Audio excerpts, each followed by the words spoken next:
یا اللہ پاک، میں نے اپنا ہر معاملہ اور اپنی فکر کو تیرے سپرد کیا۔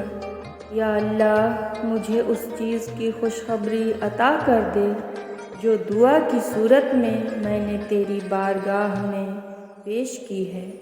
آمین ثم آمین یا رب العالمین۔ میں اپنے نفس سے بہت خوش ہوں، کیونکہ مجھے دوسروں کی خوشیاں دیکھ کر کبھی رنج نہیں ہوتا۔ مجھے لوگوں کے پاس دولت دیکھ کے لالچ نہیں ہوتی۔ میں کسی دوسرے کی قسمت پہ رشک نہیں کرتی۔ میں اپنی زندگی اپنے نصیب کے ساتھ صبر و شکر سے جیتی ہوں۔ اللہ کی مہربانی ہے۔ میں نے اپنی اوقات کو بڑے قریب سے دیکھا۔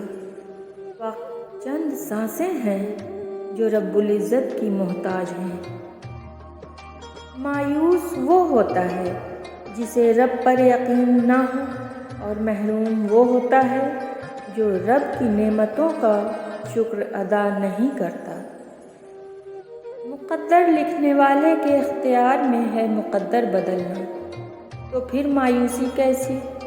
جس کہانی کا آغاز تم اب بدل نہیں سکتے، اس کا انجام اللہ کے حوالے کر دو۔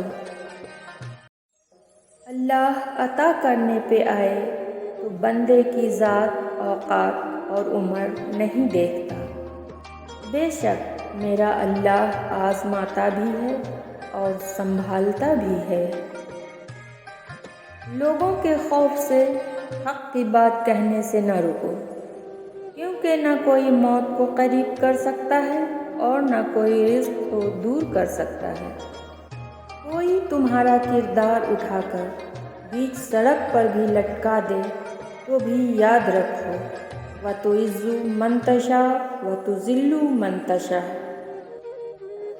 بڑا نازک دور ہے۔ یا اللہ، ہمارے ایمان اور عزت کی حفاظت فرما۔ آمین۔ رب کی تقسیم سے انکار کرنا حسد ہے۔ بھلا اس سے بہتر کون جانتا ہے کہ ہم کس چیز کے کتنے مستحق ہیں؟ تقدیر بن جائے گی اس خدا کو یاد تو کر۔ تقدیر بن جائیں گی اس خدا کو یاد تو کر۔ وہ سب کچھ دیتا ہے، اس کا شکر ادا تو کر۔ میں کتنا ہی طاقتور بن جاؤں، لیکن ہر شام کو زندگی کا ایک دن کم ہو جاتا ہے، اور میں اس کو روک بھی نہیں سکتا۔ وہ میرا اللہ اتنا مہربان ہے، نئی صبح دے کر پھر مہلت دے دیتا ہے۔ شاید میرا بندہ توبہ کر لے اور میں اس کو بخش دوں۔ آتے ہوئے اذان ہوئی، جاتے ہوئے نماز۔ بہت مختصر زندگی ہے، محسوس تو کر۔